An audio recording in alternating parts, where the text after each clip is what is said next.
Hello everybody, നഗരക്കാഴ്ചകൾ എന്ന live പ്രോഗ്രാമിലേക്ക് എല്ലാ പ്രേക്ഷകർക്കും സ്വാഗതം. പാമ്പുകൾക്ക് മാളമുണ്ട്, പറവകൾക്ക് ആകാശമുണ്ട്, മനുഷ്യപുത്രന് തലചായ്ക്കാൻ മണ്ണിൽ ഇടമില്ലെങ്കിലും ബസ്സിൽ ഇടം കണ്ടെത്താം എന്ന് തെളിയിച്ച മിസ്റ്റർ ഉണ്ണികൃഷ്ണനാണ് ഇന്നത്തെ നമ്മുടെ അതിഥി.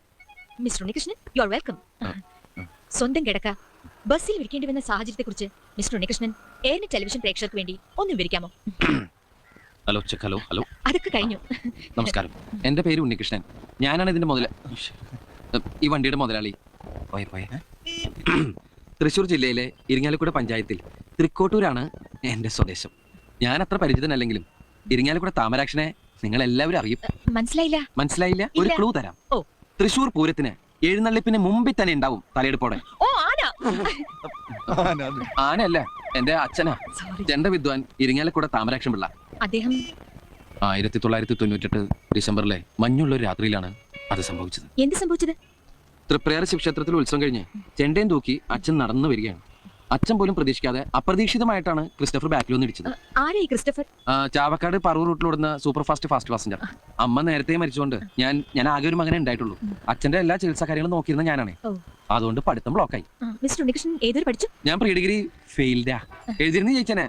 കൃത്യം 89-ാം ദിവസം എന്റെ അച്ഛൻ എന്റെ ഈ കൈ കിടന്ന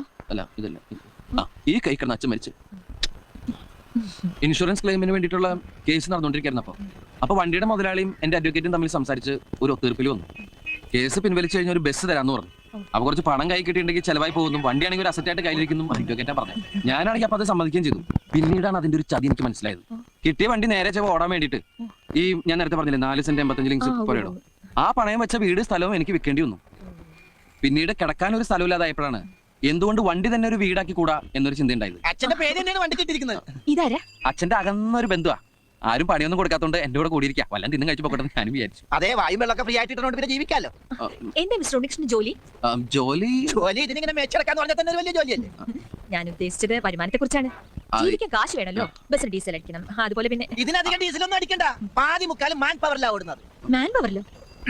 ഹലോ, ഈ കൈ കൊണ്ട് ഇങ്ങനെ തള്ളി അതാണ് ഈ മാൻ പവർ ബ്ലോക്ക് ആക്കി. അച്ഛന്റെ അകന്ന ബന്ധുവാണെങ്കിലും ആൾക്ക് തീരെ വിദ്യാഭ്യാസം വിവരമൊന്നും ഇല്ലേ.